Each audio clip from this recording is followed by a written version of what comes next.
The first workshop for the day is titled Design Thinking for 10x Growth. Design thinking is a critical technique applied to design better outcomes for all stakeholders of your business. I would like to invite Mr. Sriram Subramanya, Vice Chair, NASCOM SME Council, and founder, MD and CEO, Integra Software, to set the context for this workshop and also introduce our esteemed speaker, Mr. Arun Jain, to all of you. Welcome, Sriram, sir. Thank you, Soumya. Good morning. A warm welcome to all of you for the first session of NISC 2022, Design Thinking for 10x Growth. We have planned an exciting session in terms of measuring growth in any organization. Conversation usually revolves around the past growth figures and a visualization for the future with financial parameters. Have you ever wondered if this is the only way, or there are other parameters that play a vital role in driving the growth story? This is where design thinking comes into play. Though many of you may be already aware, let us look at a simple definition of what design thinking is. Design thinking is a process for creative problem solving. Why are we having this session for SMEs?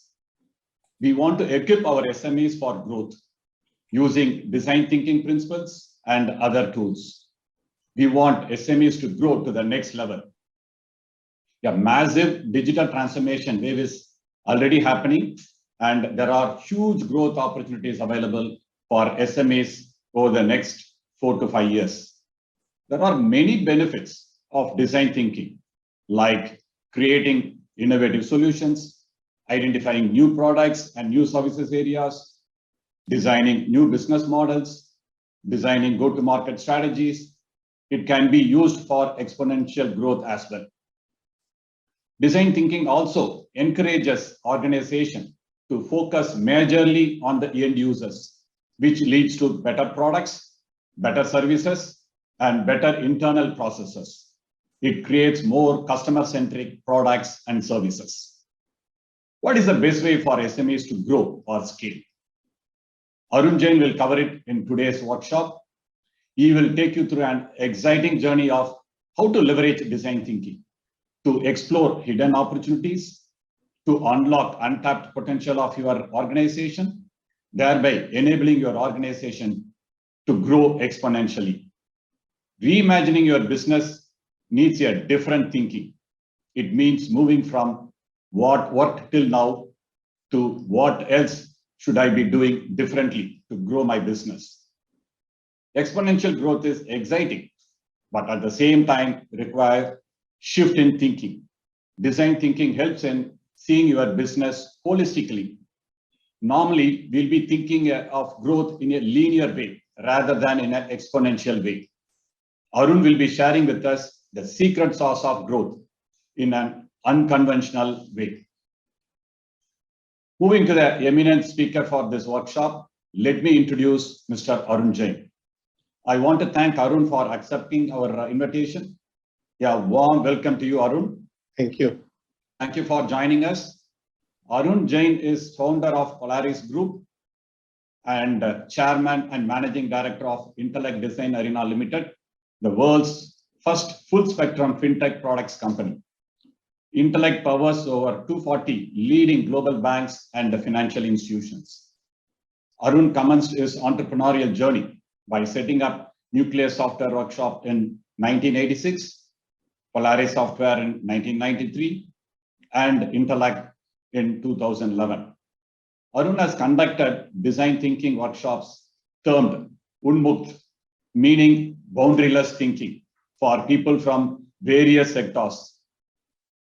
Very recently, Arun conducted a path-breaking virtual workshop on design thinking for 20,000 plus engineering students across India simultaneously, enabling them to think differently. This is a phenomenal initiative, Arun. Arun has also founded School of Design Thinking and various other organizations. He has been honored with many awards. Prominent among them are Dronacharya Award by Tycon Chennai and Lifetime Achievement Award by the CAI. Thank you. Over to you, Arun. Thank you, Sriram. It didn't require such a big introduction for me.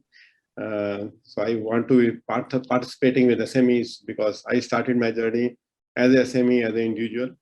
And at that time, the investment circle was not there. So it was a bootstrap way back in 1986. So when Sriram approached me that let's have a workshop, it was an exciting moment for me to share my personal journey and which get translated into some of the observation where I picked up some elements from Indian philosophy and as well as Western philosophy of Stanford, where the design thinking started way back in 1992, where the Silicon Valley has all the origination, and Silicon Valley, this we all know, is very different from what East Coast of America is. And what is that makes it different to 3 million people, 20 mile by 20 mile different, is about thinking only. They have everything else in New York and East Coast, but the thinking process is unique to the Silicon Valley. And that's what Silicon Valley we want to create out of India now. So that's the opportunity NASCOM is embarking on, that if we create that kind of a thinking in SMEs, I think India would be a different place and the world is a stage for us to perform. Now, if I look at it, design thinking, the first thing is, what is the fundamental questions are there? So what do you mean by business? Can you define a business? What does it mean by business? We use the word business, but what is the definition of business? So when I pose this question to one of the groups, we find the answer that business is spotting an opportunity where customer desires are unfulfilled, or you are creating a new desire in a customer. There are two ways you can create an opportunity, but first element of business is an opportunity. And then the second element is about resources. What resources you have? Resources of thinking, resources of competency, resources of experience, resources of team, and resources of financial investment if it's there. If it's not there, then also it's okay. And when you connect opportunity and resources, it leads to your design thinking. Sorry, business. Business is a combination of three things: opportunity, systems, and resources when you wire them together. Now, what is opportunity? Then you ask the next question, what is opportunity? So opportunity is about empathizing with the customer, understand what he is not speaking, listening to what he is not speaking, observing to what he is not telling you, but you're observing, and that's the opportunity to be created. And then you say, what is the resources? There are 6 resources for any corporation to build. I call it belief. So first thing is a belief. Any resources are the belief is the first resource. Whether I believe in my business, my purpose on which I'm solving the problem. So whenever I start an IT company, my belief is a critical portion of. Now, if I break down the belief into 6 alphabets, first alphabet is a B, stand for brand capital. What is my brand? What is my sales processes? Is a capital. Brand is my capital. Sometimes we loosely use a brand capital, but brand is the first capital. The second is my end customer. Second is in the belief stand for my end customer. Who is my end customer who will be using my services, my product? The third is leadership. What is my leadership of the organization? What is the talent in the organization? What is the leadership? So third capital is the leadership or talent capital, I call it. Then fourth capital is my product, IP capital. Fifth capital is my execution capital. How do I deliver my solution to the customer? And sixth is the financial capital. So I bring finance capital as last fag end of it, not the first part of it. So a lot of things today, the startup ecosystem, we are first asking for finance. I would say unless you have a fixed 5 elements fixed, don't jump into the finance capital. And if you have a 1 centimeter cube, if I show you 1 centimeter cube here, this is a 1 centimeter cube. If it becomes 3 centimeter cube, how many times the business will grow? How much volume it will grow? A 1 centimeter cube growing to 3 centimeter cube. So each space becomes 3 centimeter. What is the volume of the growth of the business? The answer is 27 times. So if all the 6 capital grows just 3 times, the growth of the business is 27 times. And today we are talking about 10x growth, not 27x growth. So basically, I have to operate on all the 6 capital to grow 3 times, my brand to be 3 times, my customer acceptance and promotion score to be 3x, my leadership score to be 3x, only 3x to grow the business 27x. And that's the magic of design thinking which comes into picture. Now the next question is, what is design thinking? As Sriram tried to explain, it's a way to. So I just want to break the etymology of design thinking. Design thinking is a two word. What is design and what is thinking? So design is a plan for arranging element in a such a way that it delivers the outcome aligned to the purpose. That's the definition of design. Whether you design your house, you design your office, you design your kitchen, you design anything in your life, is around planning and organizing the things in a particular order is a design. So design is a common word, but when you link it to thinking, then we need to ask the question, what is thinking? So thinking is defined as a action which one minds start to produce a thought. So how do you create a thought in your mind aligned to the, so that's a thinking process. It could be conceive, envision, imagine, all are part of the thinking. So now one thing is design and second thing is design and second word is thinking, and then you link the two, then it becomes a design thinking. So when you envision, you imagine, you conceive the thought in your mind, that it becomes result by applying the design on the top of it, putting all the elements together, those part of it, then it becomes design thinking. Now, if you want to examine design thinking now, so how the thinking change? Next question is, now if I define that thinking that it requires a thought process change, then what is the, how does it change? In human body, there are only 4 ways we can learn from the system. First is listening, second is observation, third is reading, and fourth is dialogue. There are 4 elements through which I can shape my thinking. I can listen to what you are listening in today's conference. You are observing certain patterns in today's conference. You will be reading certain things from the books, what you have looked at it. I don't know how much, but every year of SME, what budget do you have for reading the books? Do you have a specific budget? Then it is a nice thing to have, let's say 10,000 rupees per month is for reading the books or buying the books and reading the books. That's the cheapest way of learning the market. And then how are you dialoguing? Not discussion, not reviews. I want to strongly suggest, don't try to review, don't try to look at discussion. It's about dialogue, dialogue, dialogue. Krishnamurti says dialogue is a way where it triggers a new thought in your mind, and that triggers the new thought in the mind is a design thinking. Now, if you want to acronym it, it's a LORD. L, listening, observation, reading, and so that's the LORD in us, which is available in us. I'll just introduce few concepts now. The first concept you must have seen, all of you must have seen, which is propagated by IDEO, Silicon Valley, that we need to understand the red circle on the left, which is about inspiration or desirability.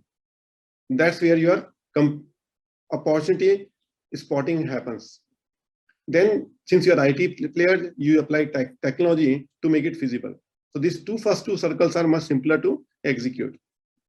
Then third circle is a yellow circle, which is a viability circle. And that's yellow circle is the most difficult thing to make it, that where is the right fit for your product with the customer. When all the 3 things meet, that becomes a throughput of the business. Then I didn't stop design thinking there. I said, let me see what is the East Coast thinking of design. And Roger Martin has written a design of business. So he didn't write design of the problem solving. Normally design thinking is related to the problem solving. If SME has to grow 10 times, then the problem statement shifts to design the business. So design the business has got first element of any business area which you enter into, there's a lot of mystery there. You'll have a lot of balls which are cluttered there. Anybody who starts a business, you will have a lot of issues of growth. That's a mystery. Then when you start growing, then start collecting the patterns and start building heuristics around it. And from heuristics, when you solve everything get wired, then it becomes algorithm. So moving the connected element of the belief capital, which is a mystery of how do you connect all of them, then you start driving heuristics into it, and then you create an algorithm, then it becomes design thinking. The third definition, which is the method of solving mystery to heuristics to algorithm, it comes from understanding requirement. When you write HRMS software, or you're solving a problem of the robotics, or you're solving a problem of AI, machine learning, what is understanding the requirement is? What is stated, what is unstated? When you solve a machine learning, you apply machine learning to legal firms, you need to understand what is the complexity of Supreme Court, and what is the complexity of the lawyers, and what is the complexity of High Court, and how the contracts are written. That is, and what is their understanding when you apply the AI and machine learning to that space. I'm just giving an example. Same thing could be healthcare, same thing could be banking, financial. And how do you do it? You observe the patterns and anti-patterns. Patterns are those, if that problem has been solved by somebody else, how did he solve the problem? Or what are the problems in that problem solution? That is the anti-patterns. So the patterns and anti-patterns you observe. Then the third stage comes in when you connect the dots within the box or outside the box. During this process, all the entrepreneurs sometimes live in the forest. Whatever they get into in that room, 4 or 5 people, 10 people, 20 people, 100 people, every time you move from 10 to 100, the problem statement changes. It comes to mystery again. 1 to 10 is a one mystery, 10 to 50 is a second mystery, 50 to 250 is third mystery, 250 to 1000 is a third mystery. And during each phase, we'll end up into blind spots. How do we spot the blind spots? So there are 4 elements for which, how do we solve mystery to heuristics to algorithm? So once the business is in the algorithmic phase, the way many businesses we aspire to become, if Facebook, or they are in algorithmic phase, they have automatically end customer is working and acting as a salesperson for them. End customer is promoting the Facebook or a LinkedIn, and that cycle is running, and that's the algorithm which is running. But to reach to that stage of LinkedIn or Facebook or Freshworks or Zoho, those are the elements which you need to understand what the blind spots are. Now for that, there are 3 laws of design thinking. First law of design thinking is less is more. We need to have lesser number of products, lesser number of solutions. What I observed typically, including me, when I was young, I was looking for many ideas. Entrepreneur idea is filled up with the idea, and every 45 days, he come out with a new idea. So first thing is to hold back that ideas.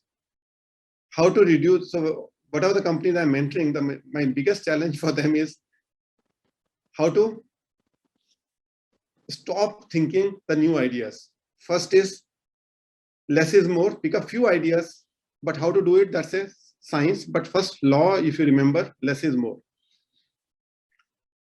Second law is look at the prioritization. If you have 5 ideas, how do you pick up an impact of 1000 gram, impact of 100 gram, impact of 10 grams? So each idea can be given a weight, and that weight is 1000 gram, 100 gram, 10 grams.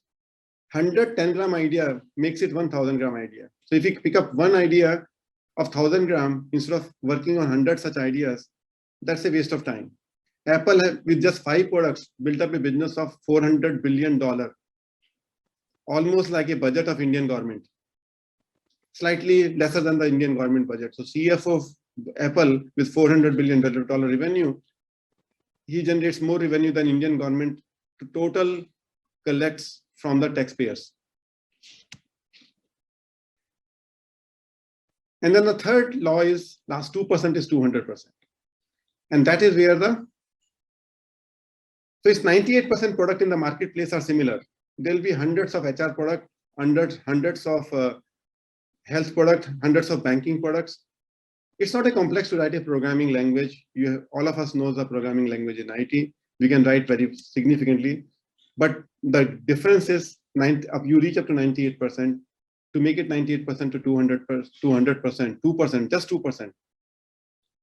You have to put 200 efforts, and your pricing can be 200% higher. So just to summarize, 3 laws of design thinking: less is more, theory of prioritization, and last 2%.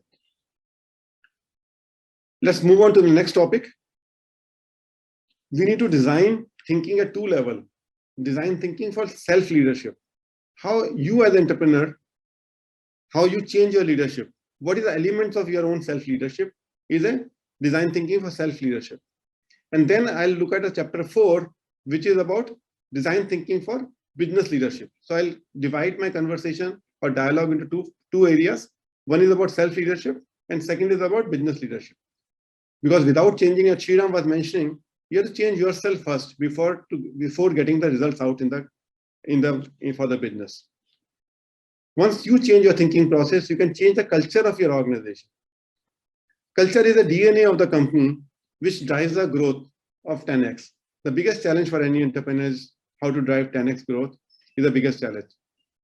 And how to build a culture. Culture, when you do a 100 people organization, 1,000 people organization, how the Google culture will remain same and same creativity is a culture. For that starting point is your self-leadership, because people in the company and you are responsible for building culture in the company. So I look at culture has 5 elements. I say your human mind, if you look at, imagine your mind as a 2,000 square feet space. And you have to design your mind that 2,000 square feet space, like a house has a 2,000 square feet space, your mind has 2,000 square feet for thinking. So you have in your house, you have a drawing room, you have a bedroom, you have a kitchen, you have a pantry, you have toilets, all are the things which you design in your house. Similarly, when you design your mind, there are 5 minds which I summarize. First mind is my imaginative mind. Imaginative mind, to visualize myself first. What is my strength? What I am? Understanding myself. Who is my role model? Like in my journey, I started the journey with my role model as a J.R.D. Tata. When 83, 84, when I passed out, my role model was J.R.D. Tata. Then after 10 years, my role model shifted to Walt Disney when I visited Disney World and I found the imagination, what he has imagined. I found that is my role model. After 10 years, when I saw the first product of iPod from an iPhone, Steve Jobs became my role model. In 2012, when I visited Wardha, Gandhi became my role model. The role models are compass for you, and visualization, self and visualization business are your imagination. If you go to imagination for the customer, imagine customer what he's looking for, imagine end-to-end, imagine what can go wrong. This all comes from a imaginative mind. Like what can go wrong? Like if you observed Apple devices and iPod in 2001, which impressed me most, that these devices didn't have any screw. If you observe your remote in TV, remote in your home, you find the battery place always breaks down and you have a tape on the remote. It's just because your finger moves around when you are watching the movie and you keep opening, closing the remote button. And that's a minor observation. And that observation, Apple looked at it, that remove the screw in the system. So nobody can screw the performance of the products. So after that, all the devices Apple has produced has no screw at all to open it. The second mind is the learning mind. This is a very critical mind for you to look at it for design thinking. It's about preparing the mind to germinate questions. So learning mind is first mind where your mind allows your question to germinate. Like a 5-year-old boy, your mind should be so fertile that it should generate questions. I'm not asking it should generate answers. A lot of time our mind generates answers more than the questions. For design thinking, your mind has to be prepared, your soil has to be right, where you germinate the questions. Once questions comes in, then you need to frame the right question, that this question is right. The way I started the conversation on saying, what is business? What is opportunity? What is resources? These are the framing the questions to trigger a right way of understanding the landscape. Today we have a great advantage. Either we search Google Guru, or we can read some analyst reports, or we can go through so search after the question is right, enough knowledge is available. So we are in that era where I can get anything free of cost to me. I can go to SlideShare to pick up any slide. I can go to any analyst report in the world, All the McKinsey reports are available on some deck you subscribe to. It's such an interesting thing today. We are living in that world where all these resources are available free to us. Then we abstract answers by taking notes. How you take notes when you are learning. Do you have one common diary? I picked up one book of saying how to make notes. Even taking notes is a science by itself. And then based on that, I synthesize the knowledge frames. What are the knowledge frames is required for this business? So there are 6 frames I describe business as: belief, brand, capital, and customer. So there are 6 frames are there. Similarly, for knowledge frames, Angular JS can have 6 knowledge frames. My NFR, non-functional technology, can have 7 knowledge frames. One is customer experience, second is operation, third is performance, fourth is integration, fifth is analytics, sixth is security, seventh is my risk associated with it.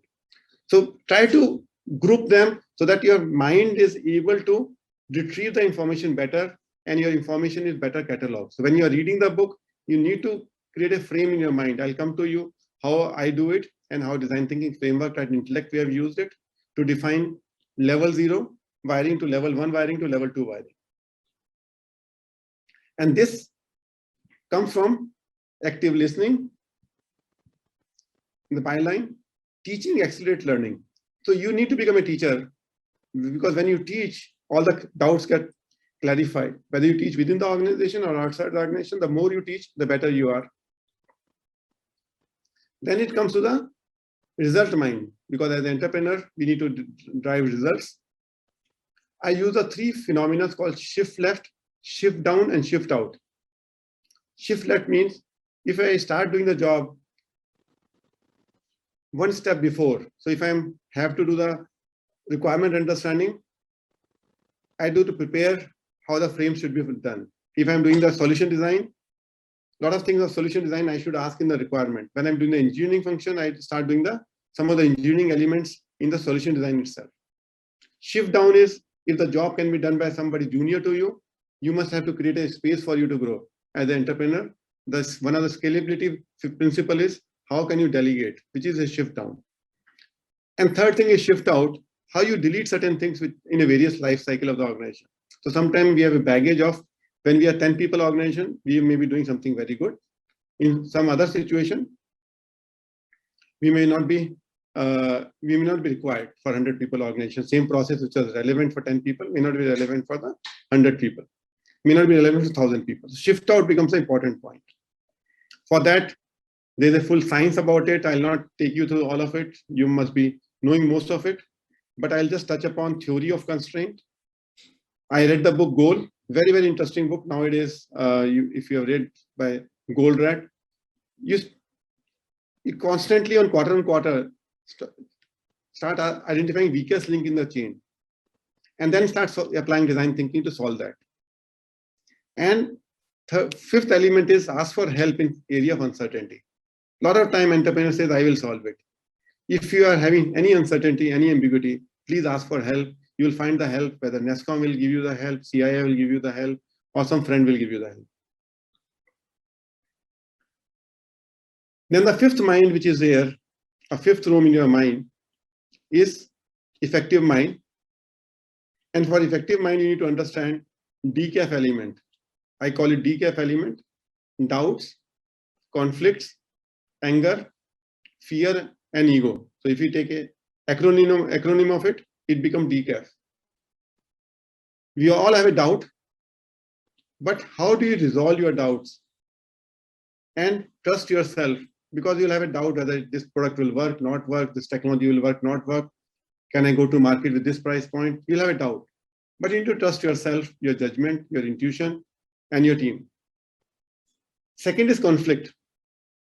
Conflict is a word which we normally are scared of. We don't jump into conflict day-to-day basis. But if you do the further analytics of it, what is conflict? Again, the same question, what is conflict? To me, conflict is a difference of opinion, difference of expectation, and difference of perspective. That is conflict. Now, for creativity also, I need all the 3 elements: difference of opinion, difference of perspective, and difference of expectation. That give me the creativity. So conflict and creativity are the two sides of the same coin. Our mind should understand that we should not run away from the conflict. We need to understand the differences are better for our better design. Then during this journey, you feel angry. Angry means, angry can be some people say, I never feel angry. We all feel angry whenever there's a disappointment. Sometimes we express our anger, sometimes we don't express our anger. But anger is an outcome of disappointment. When my expectation and delivery, there's a mismatch, the anger movement will come in. The fourth is a fear of going wrong, fear of commitment. And fifth is the ego. I know it all. So ego is not about how I live in a, sometimes say I don't have ego because I live in a simple house. I don't have any luxuries. That's not the ego. Ego is in the mind, that whether my mind says I know it all or I need to learn more. And to be effective, I need to prepare my mind. I need to balance the priority, recognizing bias versus as a limiting belief, because we all have a biases. We need to recognize biases. There are some more than 20 kind of biases we have. There's a science behind it. So if you want to download some article, what is bias, you'll find an article over there. The important point of effective mind is right decision at the right time. Do you make a decision at the right time? And fifth one is we before I. How many times in your vocabulary the word I is used versus we is used? And fifth mind is influencing mind for the right outcome. As a SME business, you are influencing the market. When you are selling the product, you are influencing the customer to buy your product. You are setting the agenda for it. You are no more a order taker. You are no more a problem solver. You are agenda setter. As a SME business, you are agenda setter, not a problem solver. Problem solver is a subset of it, and order taker is a subset of it. So there are three levels of it. So in influencing, I need to do the right outcome. There are 5 elements which I personally applied for. We need to create energy in the organization. Appreciation is a low cost tool for creating energy into the system. You need to spot the opportunity for appreciation. You need to constantly do the design dialogues in the teams. With the customer, you need to do the design dialogues. Asking the fundamental questions is conducting the design dialogue. The third circle is you need to have a clear and assertive writing skills. So when you are giving a proposal to the customer, when you are making a presentation to the customer, when you are writing an email to the customer, how you can be clear and assertive in a lesser number of words when less is more. And then you need to weave the storyboard for telling a full story for your product or your business. And then you're presenting the storyboard. So your storyboard is like presenting a Pixar movie, Toy Story. It's kind of a storyboard. How you prepare a full storyboard, you're making a movie of Pixar, is the highest level of influencing the mind. So just to summarize, these are the 5 minds for self-leadership: my imaginative mind, my learning mind, my result mind, my effective mind, my influencing mind. So this is the power of mind, which comes where I explained, it comes from self-thinking and self-leadership. In other words, I call design the thinking first and then thinking the design next. And I'll come to thinking the design in next chapter. For that, I am choosing the 5-step process for designing business leadership. Step 1 is a cartography. Cartography is a science to put the maps in 100 years back. The cartographer was the most important talent available who can able to draw maps with latitude, longitude, weather condition, color coding on the map was there. On the same map, he can demonstrate geographical map or geopolitical map or vegetation map. All of it is depicted on the same mapping. How you do the cartography of your business? In cartography of the business, we understand the market landscape. Who are the players? What is the current way of solving the problem? What is the technology landscape? Understanding the competition. Is this problem solved in America some way? This problem solved in Japan in some way? Is this problem solved in Germany in some way? Is this problem solved in Italy in some way? A lot of it, we are influenced today mainly from America, but we are not looking at an alternate way of solving how the Koreans have solved the problem and become leader in many technologies. And based on that, understanding trends. And once you look at this, then I create a frame for capturing knowledge. So my business should have a frames. Like in banking software, I have 10 frames in which I document my knowledge. I say what is core banking, what is lending, and what are the elements of lending, what is credit card, what are the elements of credit card, what is wealth management system, what are the elements of wealth management system, what is a capital market, what are the elements of capital market like brokerage, extra, what is my services for the capital market like custody service, registrar services, treasury service, services. Then I look at for corporate banking, what is the cash management, what is the payments, what is the liquidity, what is the trade finance, and then what is the treasury. Now these are 10 frames I record my knowledge, and within this frame I number them G1, G2, G3, G4, G5, G9, G10. So any new element of payment comes to picture, I park it under G7 as a frame. So now this is one type of framing of your business, which I spoke in the beginning. There are 6 capital, brand and customer. So these are the way when you are looking at a board level, at a team level, this is where 6 elements have to be looked at every month when you are having a dialogue around. Where are you in this journey? You need not be 100%. So if you have to grow each capital 3 times in next 5 years or 3 to 5 years, whatever landscape you want to make it, you have to visit all of them because all of them are synchronized to get a holistic output. Then you have to go in each of this capital. I will go to level 0. What are the? Then I go to level 1. Then I go to level 2. And then I go to level 3. So if I look at this diagram, B1 to B6 on the x-axis and L0 to L3, when I'm going L0 to L3, I'm going to last 2%. When I'm going B1 to B6, I'm having a holistic perspective, which we call L0 to L3 is called expertise, and B1 to B6 is called perspective. Now, once you have a cartographic view, then you need to spot the big opportunity.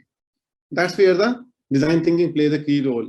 Because when I say less is more, I should not be having more than 2 or 3 ideas to work on. Then I need to spot right opportunity, big opportunity.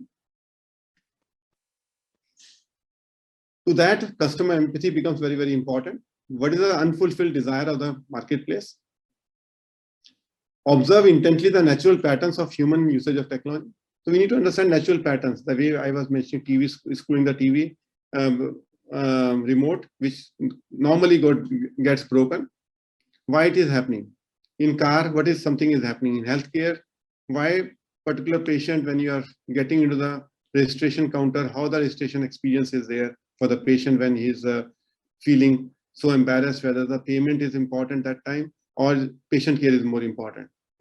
Why you waste 10 minutes time over there? Listen what is not said.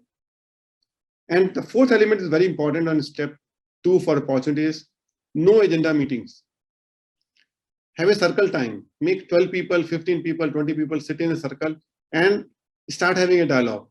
What went well? What are you looking at? What book have you read? Have a no agenda meeting. Suddenly you will find it will converge on something which you are not thinking about it.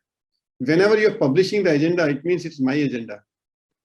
We conduct a Lakshya where 100 people of the company come together for designing the Intellect strategy.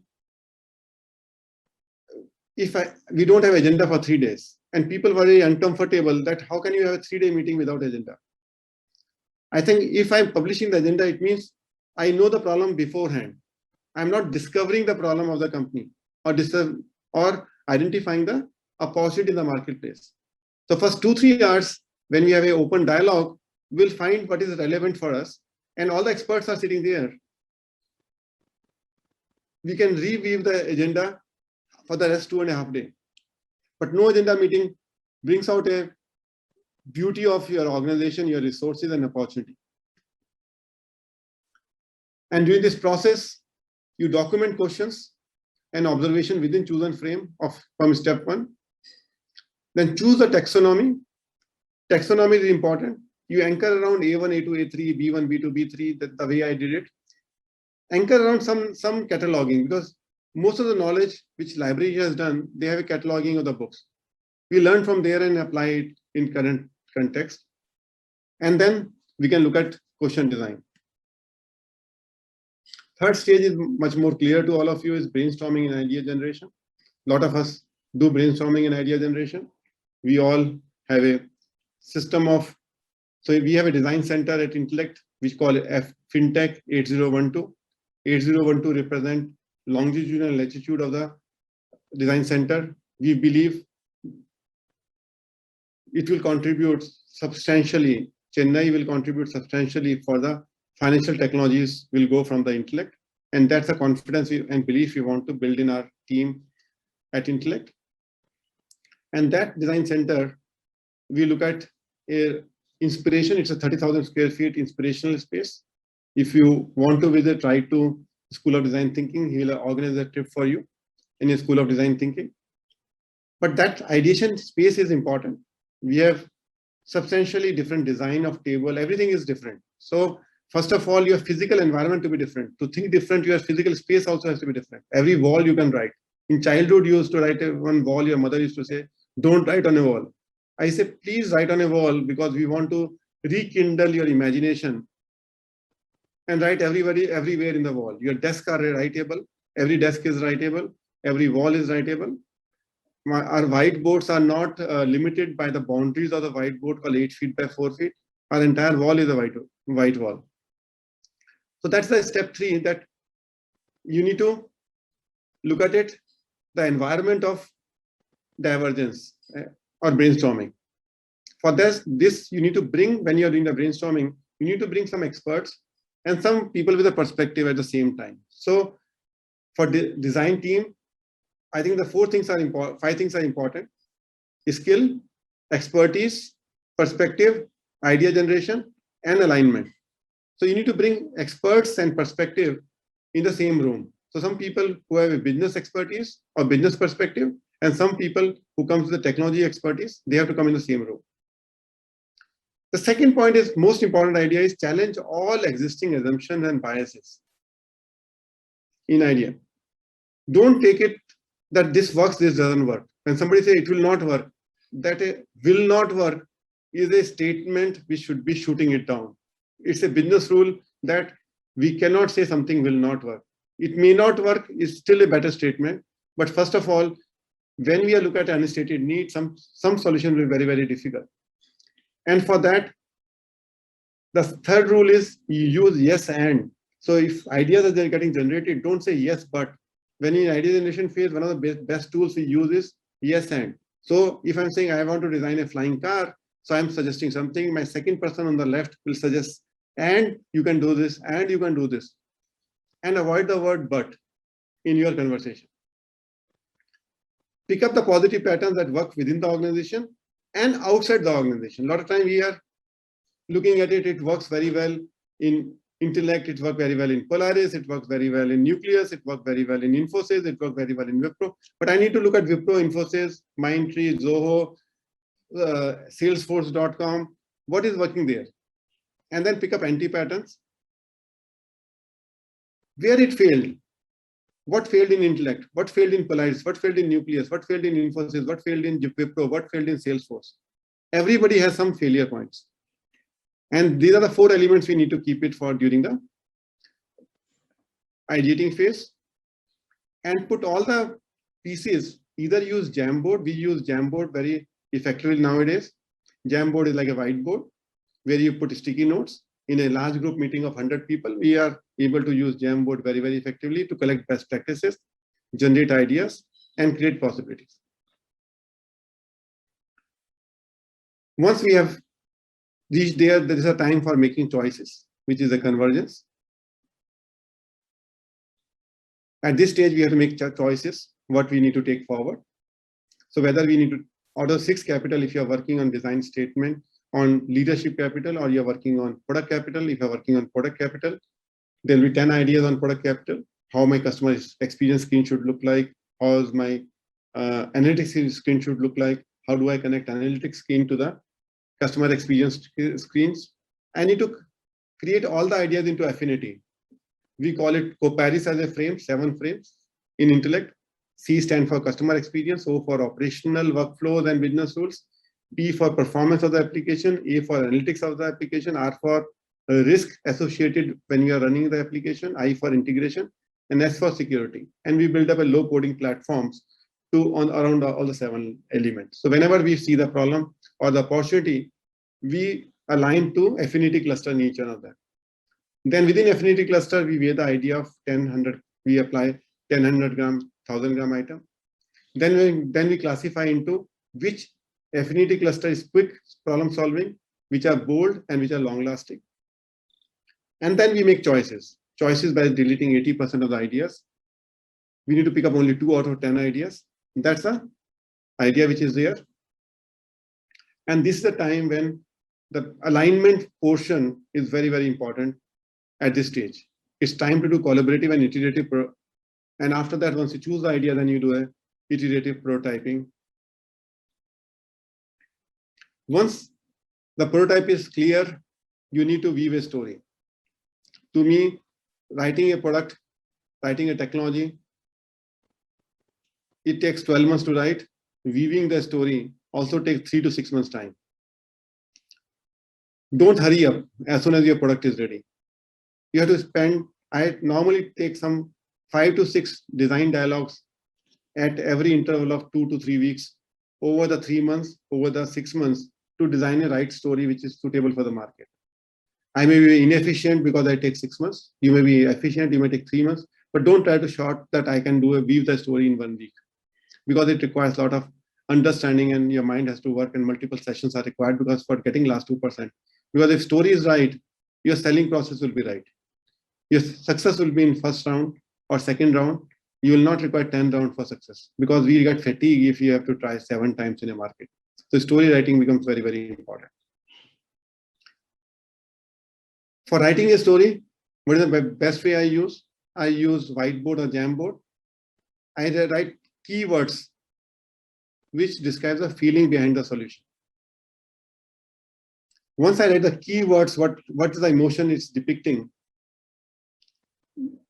that's where I will have some 30, 40, 50 people, 10 people writing keywords, and then we'll start connecting the sticky notes closer to each other with similar affinity. Once I start connecting the 5 or 6 keywords which represents a product or which describes a product, then I am able to stitch a headline for what it solves. So when something say what do you do, I need to solve the headline next. Once I have a headline available to me, then I start having the paragraphs writing, design the wireframes, and then fit into the presentation deck. I can create a presentation deck. And from same thing, I can weave the AV or story or presentation for the customer language. And then the final job becomes, once I have a very good story, very good presentation, very good AV, very good articulation, how do I present it? It's a job of selling the story in the marketplace. So you are as good as Shah Rukh Khan, Amitabh Bachchan when you sell a story. So any startup entrepreneur should have that image, self-image, that he is as powerful as Virat Kohli or he's as good as Amitabh Bachchan or Shah Rukh Khan to sell the story. So these are 5-step processes which we call it cartographic view, where we develop the frames, then spotting the big opportunity, brainstorming and idea generation, then we can converge and design a story. I'll stop at this point for question and answer because I introduced, just to summarize, I started my session with what is business. Business is about opportunity, systems, and resources. Then we define opportunity is about what is opportunity and what is the resources. I said opportunity is about customer. We are solving some customer problem because he's paying for it. Resources are your 6 capitals are your resources. Then I say, what is design thinking? Design means planning and organizing the elements. And then what is thinking? Thinking is about the action which germinates a thought in your mind, the conceiving, envisioning, and imagination. Then I move on to concepts of design thinking, the 3 definitions of design thinking and 3 laws of design thinking. Then I moved on to 5 self-leadership, 5 minds for self-leadership: imagination mind, learning mind, result mind, effective mind, influencing mind. It makes me as a good leader for self-leadership. Then I move towards business leadership, where I look at cartographic view. I look at it, spotting the right opportunity or biggest opportunity, then idea generation or brainstorming, then convergence, and then storytelling. So that's what I completed over here in the last 50 minutes of the time. Definitely, it takes much more time. We take a workshop for 3 days or 3 weeks or 8 weeks when we actually go through this entire process. But this is just a brief introduction to you on design thinking, and left to the question right now. Over to Sriram. Yeah, thanks, Arun. It's a very comprehensive presentation. And we have a few questions. So maybe we'll start with first question. Before starting, I think you have covered wide range of topics, Arun. So whether I started with business leadership, cartography, or belief framework, customer empathy, and you have offered to the audience also to visit your design center. I have visited your design center. It's a world-class facility. So he has offered, I request prefix with Arun's team. Please go and visit Arun's design center. It's a world-class facility. So we will move to the first question, Arun. First question is, they are talking about, could you little more elaborate on belief framework? So maybe you can go back, possible slide, or maybe you can explain the belief framework. I'll go back to slide also and explain on that. That's a good point. Now, for any business to succeed, it requires this 6 capitals. You need brand and sales. So let's say when you starting SME startup, he has a product which is a B4 capital. Then he has some people who are committed to the product, which is a B3 capital, and they're solving some customer problem, which is a B2 capital, and customers. That's the 3 things which comes together as a startup. Then you start building a product and start selling to somebody. That becomes your brand and sales capital. You name the company, you name the group, and that naming the group becomes important. That becomes B1 capital. How your name is so interesting. Sometimes your naming itself is a curious naming. Sometimes I use the name 8012 to create a curiosity. But name of the company sometimes have a curiosity itself. Sometimes name of the company is solving the particular problem. So naming itself is important, and then do the sales. That is a B1 capital. Then I deliver to the customer on the promise I made. I call it, if you deliver 3 days before time to any customer, you don't need a sales team. Delivery D-3 OTIF is the execution capital. And 6 is the finance capital. So finance capital is about what is the business model of that? What is your business model? What is your pricing? How the business model is scalable? So these are 6 capitals. So you need a 6 expertise in your company as a startup. A lot of time we start liking the people from the same technology company. So all 3 of us are technologists. So we have a strong B4 capital, and we have a B5 capital also. We are good at programming. We can do it, but we leave other capital out. So I would suggest that a startup needs to look at it, or any SME needs to look at it, whether he has a complete 6 capital, whether it need not be with one person. So we started as an Intellect, 3 people, Yogesh, myself, Vishnu. We were holding 2 capital each. So sometimes startup with the 3 partners, but 3 partners should be complementary to each other, not doing the same thing, all 3 of them. Yeah. Next question is, they are talking about loss of design and thinking, the last 2%, Arun. So the last 2%, in the same slide, if you look at last 2%, when I get into brand and sales, let's say I pick up one capital called brand capital. First, L0 will be, what is my messaging as a brand? I need to pick up 5 or 6 words, which is my L0 statement. That will be my ethos of my entire brand communication. Then I go to the next step, L1, that if brand message has 3 things, we say Intellect is writing composable and contextual solutions for the banking. So I have keywords is composable, second is contextual, third word is banking. Now I go to L1, I'll decompose L1. What is composability means? It means microservices, it means package business components, it means integration, it means orchestration. Those are the L1 words of the composability. Same way I'll do. So I'll look at for contextuality, my AI, machine learning, decision making. Then I go to L2 word of it, that microservices, how many microservices I have, how many APIs I have. That is the L2 analysis. And then I go to the L3. So when I keep on dissecting and keep wiring composability up to the final level of how I document my microservices on Confluence, and if you want to change a small change in a functionality, I go to shared Confluence engine. When I do it, that is my L3, and that is my last 2%. So the next question is for Urish Kesh. Can you share an example of some business and the journey through the step, what the outcome looks like? All the businesses are similar way. So if you, your own business or Intellect business, I can share my Intellect story. So in Intellect business, when I separated Polaris and Intellect in 2014, and I believe my personal passion was product business rather than services business. The first challenge was, how do I change the culture of the organization, which is service culture? So services require a particular culture of order taking, understanding the customer, and problem solving. While product company required a culture of agenda setting and problem solving. Now to that level, I look at the cartographic view, which are the product company in the world. Temenos is a great company in banking space.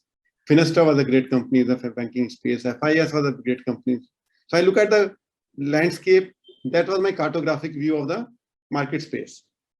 What technology they were using. I found they were using some old technology that I can disrupt the market by bringing a microservices and cloud technology in 2015, 2016. Then that becomes a big opportunity for me.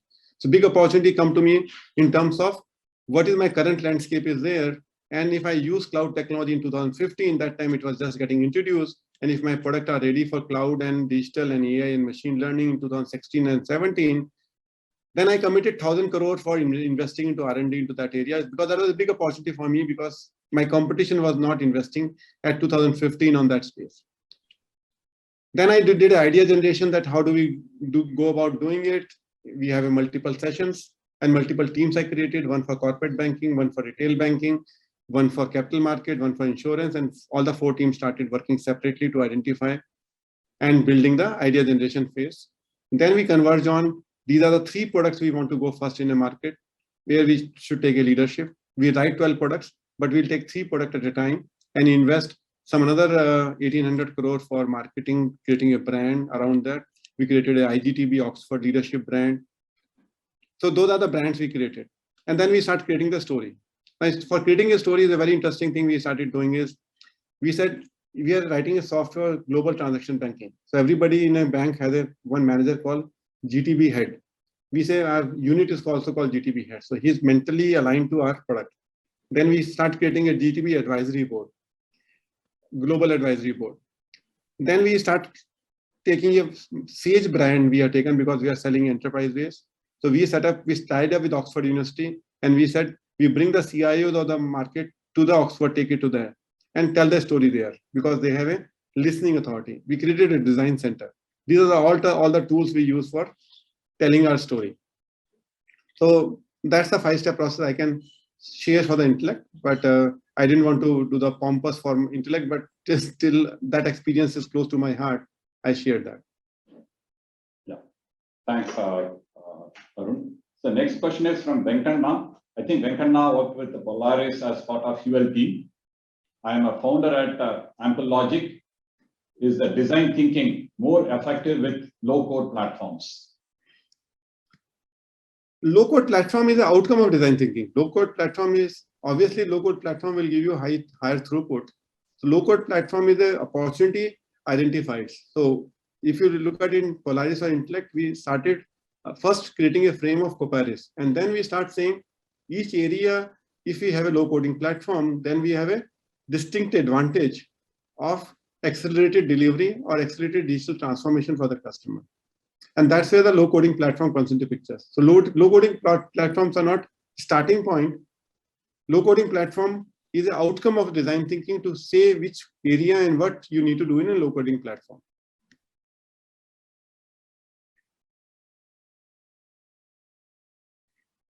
Yeah, next question is from Arun Patnaik.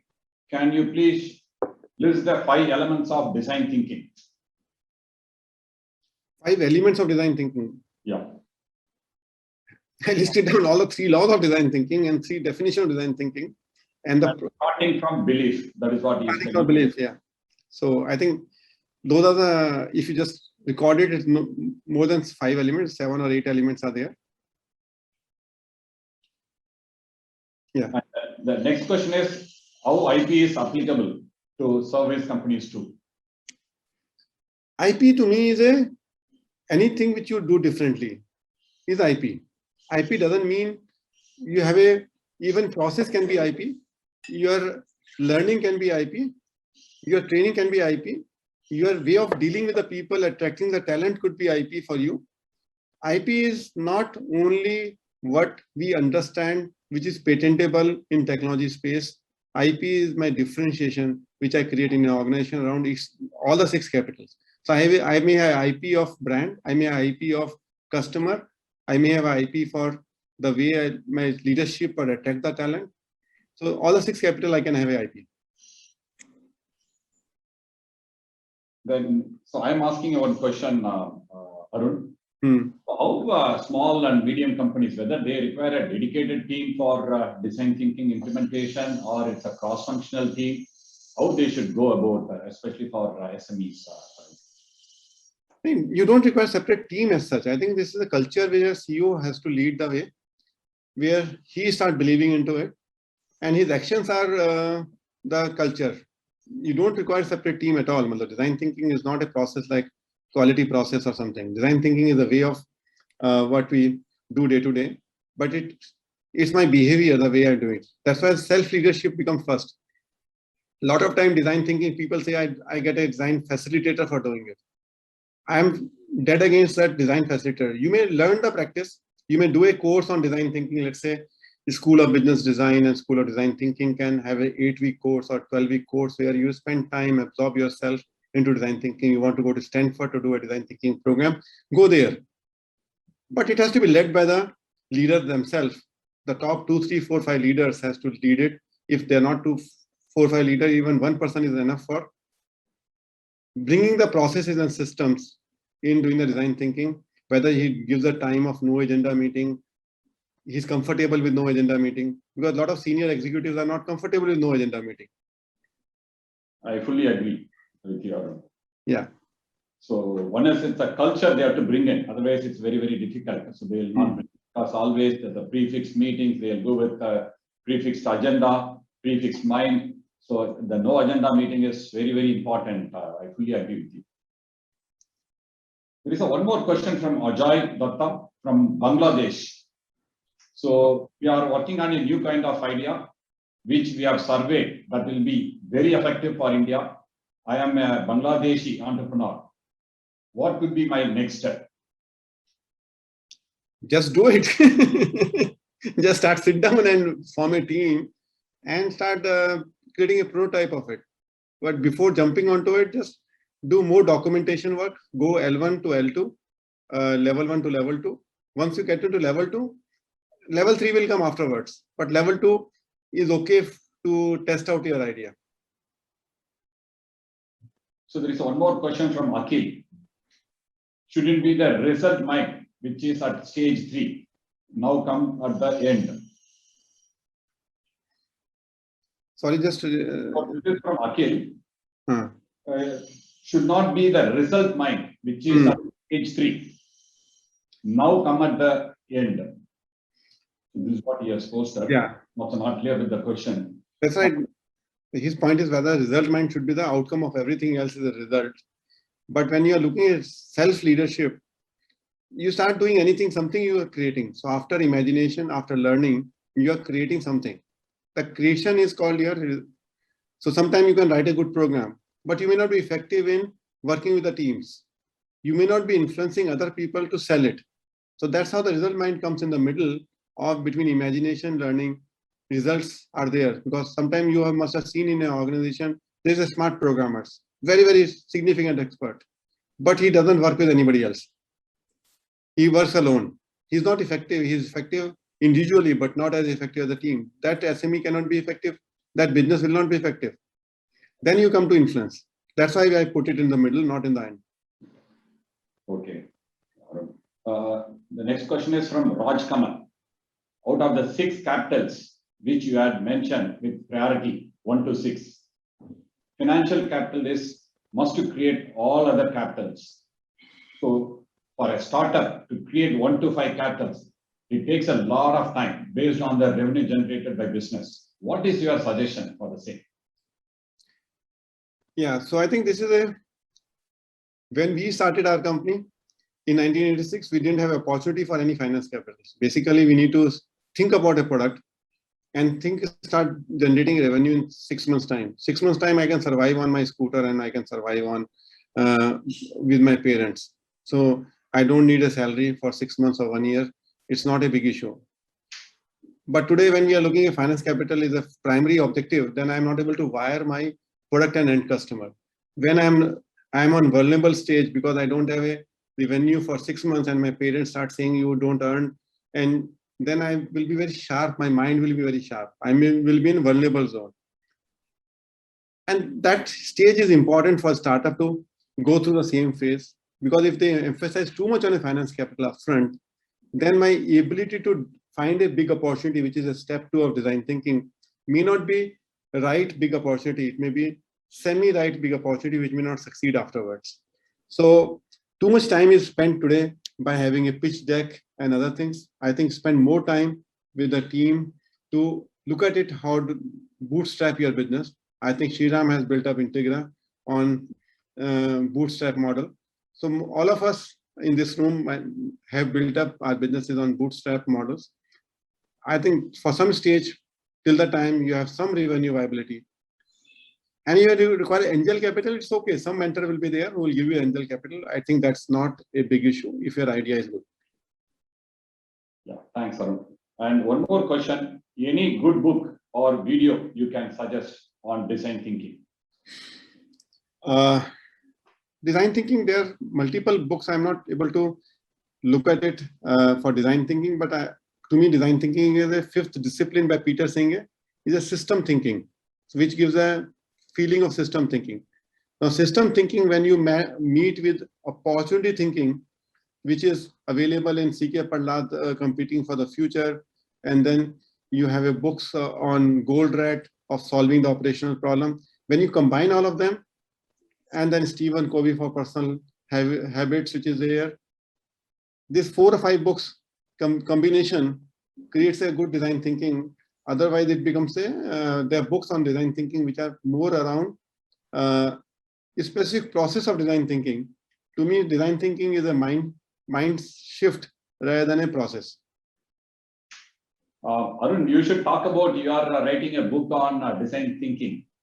Good book. So maybe you should Okay. that also. Maybe you should launch. Yeah, then we can launch those books. So I am writing a small book. Yeah, I'm writing a book on Mukt. So it will take some, and 5 minds, self-leadership.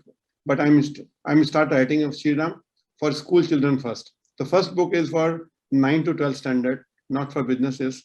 That will be for teenager to achiever is the first book. That how teenager I start building a design mindset. And then I'll maybe writing next book on design, same imagination mind, learning mind, result mind for the business people, small businesses. But first I'm starting a journey from the bottom up.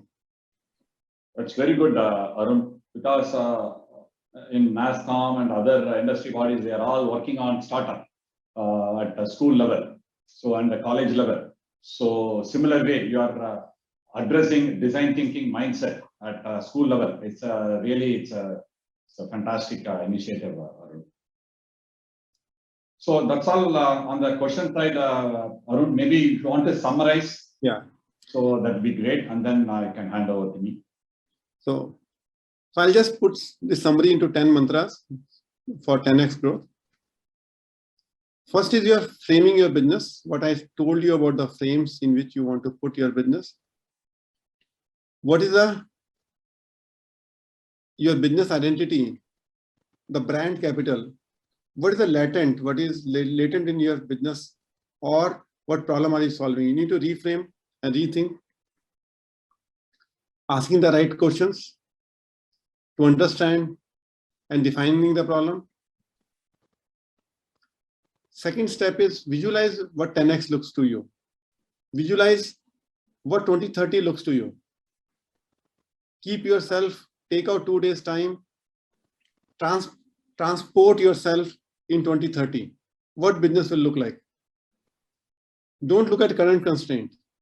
You want to be $100 million, 1,000 crore company, you want to be 5,000 crore company, or you want to solve a particular business problem. That visualization is important. Sometime in 1985, I'm just sharing my personal diary over here. In 85, in my personal diary, I written, I want to be chairman of public listed company. I didn't know what in 1985, what public limited company is. I'm not coming from business family. I'm coming from government service, a 9th child in a family. And when my wife took it out, this diary in 2002, she said, this is my dream, chairman of public limited company. Once you put a visualization right, then the next steps start happening because your mind gets anchored to the dream. So what do you see yourself in 2030, your business in 2030? That will give you the imagination mind. For that, you take a blank A3 paper, think about where your business is, what you want to see in 2030. Visualize it and think about how you can narrate your dream using drawings, pictures, and other objects. No alphabets, words, or text to be used. But visualize the thing with the drawing, pictures, and other objects because they are 3-dimensional, they're 2-dimensional. The pictures speak 1,000 words. You can use colors, be as dramatic or as simple as you feel like. This exercise can be done by the team. Like we did an exercise with a team of 20 people going for an offsite for 2 days, 3 days. One can do the visualization exercise. And that exercise is only imagination exercise. Once you do the imagination, then as an organization, you can start learning what the gaps are. And then from learning, you will start delivering the results. Then you get into the third mantra is, once you imagine it, then you start detailing it. You get into L0, L1, L2. You start creating a framework. This is a framework we created for our business model for global universal banking. You can create a framework, similar framework for you. What is the business is there? So I can go to core banking lending, which I described. So this is a framework. This remains constant. From 2008, this is constant. Nothing has changed in this frame. This is my cartographic view of the business. And then keep on detailing further and further. And we have a 10,000 pages, 50,000 pages of the detailing which happens. Then fourth is your operate a business framework, 6 capital framework. This is like a cube, which I said 1 centimeter cube can become a 6 centimeter cube. Fifth is build leadership team. Hire people smarter than you.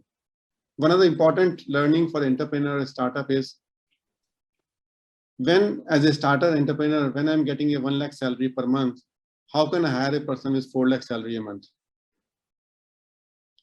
So I will try to hire a person with 70,000 rupees salary a month, then 1 lakh rupees salary a month.